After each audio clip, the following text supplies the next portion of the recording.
पीव अवस्था है। साहिब कह रहे ना में जीव शिव सब प्रगटे, वह ठाकुर वैदास कबीर और जाने नहीं, एक राम नाम की आस। ये तीसरा राम नाम कौन है? ये कोई मंत्र नहीं है। राम नाम कौन है? ये पीव है। राम हमारा पीव है। और जीव शिव ये दोनों ही अवस्था अधूरी है।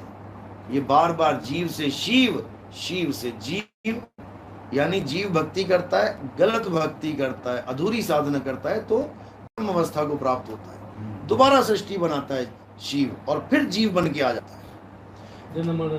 बस अब जब जन्म मरण खत्म करना है तो शिव से आगे जाना पड़ेगा। तब आपको समझ में आएगा कि आपका निज स्वरूप क्या है। ना तो आप ब्रह्म स्वरूप है, ना ही आप जीव स्वरूप हैं। अरे ब्रह्म बड़ा की जहां से आया, और वेद बड़ा की जिन निर्माया, ई मन बड़ा की जेहि मन माना, और राम बड़ा की राम ही जाना। भ्रम भ्रम कबीरा फिरे उदास, तीरथ बड़ा या तीरथ का दास। भ्रम भ्रम कबीरा, ये जो भ्रम भ्रम कबीरा है यही जीव है। देखो कितने जीव भटक रहे हैं। हाँ बैठे थे, इन्होंने कहा था, क्या बोला था? आला पिंगला मई के है, आला पिंगला मई के है, पिंगला पिंगला। अच्छा, बोला क्योंकि इनके गुरुजी ने बताया होगा ना।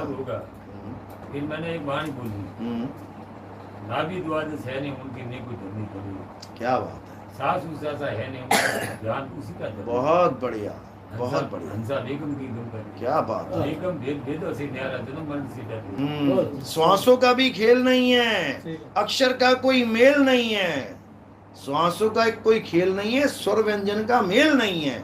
संतों वो घर सबसे न्यारा। लेकिन ये तब समझ में आता है जब आपको कोई भेदी गुरु, नहीं तो श्वासों में फंसाने वाले 36 बैठे हैं। तुम छोटे से छोटे गुरु के पास चले जाओ जिसको कोई जानता नहीं, और बड़े से बड़े गुरु के पास चले जाओ जिसको सारी दुनिया जानती है। 90% गुरु तुम्हें श्वासों में उलझा देंगे। सबसे बड़ी दुविधा है ये सांसें। हाँ, श्वासों में कहा ना, अला पिघला सोच के सुस्मन लियो निहार। हाँ, श्वासों में सबने बोला है, मिल जोत जल रही ये सच्चा निशान। हाँ, लेकिन वो ब्रह्म ज्ञान की बात है। ब्रह्म ज्ञान प्राप्त करना है तो श्वासों में जाना पड़ेगा। लेकिन ब्रह्म ज्ञान से हमारा कोई लेना देना ही नहीं है। बाईपास शहर में तो जाना पड़ेगा तुम्हें, लेकिन अगर शहर में नहीं जाना तो फिर बाईपास। क्योंकि भक्ति की चालें होती हैं, 4 चालों से भक्ति होती है। पहली चाल होती है चींटी की चाल। उस चाल में क्या होता है, नाम जपने होते हैं और ये चक्रों की साधना करनी होती है। मूल चक्र गणेश का वासा, इंद्री चक्र ब्रह्मा का वासा, नाभि चक्र विष्णु जी का वासा। बस सीधे चढ़ना, जैसे चींटी चढ़ती है दीवार पे, चढ़ी उतरी चढ़ी उतरी चढ़ी उतरी, पहुंच जाएगी टॉप तक। पहुंच गई, ठीक है, अच्छी बात है, लेकिन दीवार तक ही सीमित रहेगी, दीवार से आगे कहाँ जाएगी। ऐसी मकड़ी है, मकड़ी के पास 2 चाल होती हैं, एक चींटी की चाल भी होती है और एक मकड़ी की चाल। चलती तो वो चींटी की तरह दीवार पे, लेकिन एक बार ऊपर जाल बुन दिया फिर वो दीवार से नहीं उतरती नीचे। फिर कैसे उतरेगी? फिर जाल से उतरेगी, और चढ़ेगी भी जाल से, फिर दीवार को यूज नहीं करती वो। इसी प्रकार कुछ भगत ऐसे हैं जो भक्ति करते हैं, पहले तो मंत्र जपते हैं 2.5 2 घंटा, चढ़ाई करते हैं, उसके बाद कानों में उंगलियां डाल के शब्द को सुनते हैं।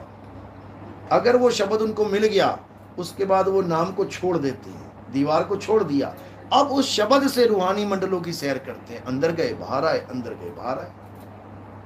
तीसरी चाल है मछली की चाल। मछली की चाल कौन चला है? जो जैसे मछली पानी के उलट चल, पानी इधर जा रहा है, मछली उल्टी छलांग मारेगी। तो मछली की चाल होती है उन योगियों की जो श्वासों की भक्ति करते हैं, श्वासों के साथ सिमरन करते हैं। वो मुंह से नहीं बोलते, उनकी श्वासों पे नाम चलता है। ओम सोहं, ओम सोहं, या अकेला सोहं सोहं, ये सब चलता है। कोहं, राम राम, वाहे गुरु वाहे गुरु, अल्लाहू अल्लाहू। कोई भी नाम फिट कर सकता है गुरु, कुछ भी दे सकता है तुम्हें उसमें। ऐसे ऐसे बैठे जो मैं तू देते हैं, सांसन लिया, मैं तू करते रहो सारी उम्र, मैं तू। ऐसे भी बैठे हैं। तो श्वासों के साथ कहां तक गति होगी? मछली की गति कहां तक जा सकती है? जहां तक पानी है। यानी तुम्हारी सूरत वहां तक जाएगी जहां तक श्वासा जा सकती है। तो साहिब कह रहे हैं सूरत से देख ले वह देश, सूरत से देख ले वह देश, देखत देखत दीखण लागे, मिट गए सकल अंदेश, सूरत से देख ले वह देश। ना वहां जाप और ना वहां अजप्पा, ये सांस भी नहीं पहुंचा सकती वहां तक, नाम तो क्या पहुंचाएंगे।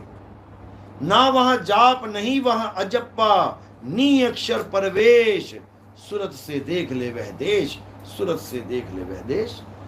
यानी जाप मरे अजप्पा मरे, अनहद भी मर जाए, और सूरत समाए शब्द में वाह को काल न खाए।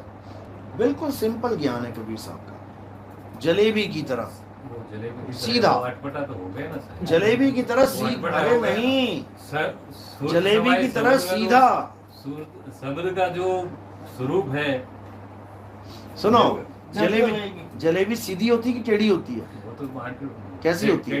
टेढ़ी होती है ना। कभी बनती देखना तुम, जब वो दबाएगा तो टेढ़ी निकलेगी या सीधी? अरे क्या बात कर रहे हो, जैसे वो दबाएगा वो सीधी निकलेगी। अब टेढ़ा कौन कर रहा है? टेढ़ा कौन कर रहा है? जो बना रहा है, जो बना रहा है। बाणी तो सीधी है, बाणी सीधी है, टेढ़ा कौन कर रहा है? जो गुरुआ बैठा है वो टेढ़ा कर रहा है, वही कर रहा है टेढ़ा, वो तो सीधी निकल रही है। इसीलिए गरीबदास जी ने बोला गुरुआ गांव बिगाड़ा संतो, गुरुआ गांव बिगाड़ा। इन गुरुआ लोगों ने पूरा पूरा गांव, पूरा पूरा शहर, पूरा पूरा देश बर्बाद कर दिया। नाम तो जपना पड़ेगा। क्यों जपना पड़ेगा? क्यों जपना पड़ेगा? नाम कोई जपने की चीज ही नहीं है। नाम तो हमारे जीवन को आसान करने की चीज है। इन सारी चीजों के नाम रखे हैं। भैया सुई ले आना, कितना आसान हो गया। सुई लेके आएगा, चप्पल लेके नहीं आएगा, पानी लेके नहीं आएगा। नाम केवल हमारे 3 लोक के ज्ञान के लिए बना हुआ है, भगवान के लिए नहीं बना हुआ है। नहीं तो एक ही नाम काफी था, क्यों इतने सारे बना दिए? गुरुदेव, किसी नाव में बैठ के नदी को पार कर ले, उस नाव को जलाया तो नहीं जाएगा? उसको नाव को जलाया नहीं जाएगा, लेकिन नाव पार तो करे। नाव में छेद है, तुम्हें डुबा रही है, फिर उसका क्या करेंगे? फिर जहाज पे चढ़ा जाएगा। नाव को छोड़ दे और जहाज पे आ जा, नानक नाम जहाज है और चढ़े से उतरे पार। जहाज में और नाव में क्या फर्क होता है? जहाज में चप्पू नहीं मारे जाते, जहाज में तुम चप्पू नहीं मारोगे, और नाव में तुम चप्पू मारोगे। अब देखो, अब देखो तुम चप्पू कैसे चला रहे हो? राम राम राम राम तुम चला रहे हो। कब तक चलाओगे? जब तक है जान, जब तक है जान। और जब जान निकल गई फिर कौन सा चप्पू चलेगा? अब तुमने जहाज में बैठना है, जाके बैठ जाओ। अब जहाज खुद ही ले जाएगा तुम्हें, बस बैठना है। जहाज पे चढ़ना, नानक नाम जहाज है, चढ़े सोतरे पार। बस चढ़ो तो सही। चढ़ोगे तो तब जब पता लगेगा जहाज है कहाँ। चढ़ना ही कोई नहीं सिखा रहा। साहिब कह रहे हैं अब तो जाए चढ़े सिंहासन, मिले है सारंग पानी, और राम कबीरा एक भय है, कोई न सके पहचानी। ये साहिब की वाणी है कि ये वहां पर 2 नहीं है कि वहां पर तुम्हें कोई परमात्मा मिलेगा। साहिब कहते हैं तू करता तू भया, मैं तू करता था, तू ही हो गया और मुझ में रहा ना हूं। हूं का मतलब होता है अपना अलग अस्तित्व बना लेना। मैं लड़का हूं, मैं लड़की हूं, मैं डॉक्टर हूं, मैं इंजीनियर हूं। जब उसमें मिल गया तो हूं खत्म हो गया। अब मैं क्या हूं? तू करता तू भया और मुझ में रहा ना हूं। आपा खोजा मिट गया, जब आपा परखा मिट गया, जित देखूं तित तू। अब उसके सिवा कोई दिखता ही नहीं है। अब जितने भी ये शरीर हैं, पहले शरीर दिखते थे, अब क्या दिखता है? अब आत्मा दिखती है। यानी आत्मा का पता लगता है कि आत्मा की वजह से ये काया है। ये भाई साहब बैठे हैं सामने बात कर रहे हैं, क्यों? आत्मा की वजह से। ये शरीर नहीं है, ये आत्मा है। शरीर तो कपड़े हैं इनके, किसी के काले हैं, किसी के गोरे हैं, किसी के भूरे हैं, अलग अलग तरह के कपड़े पहन के आ गया।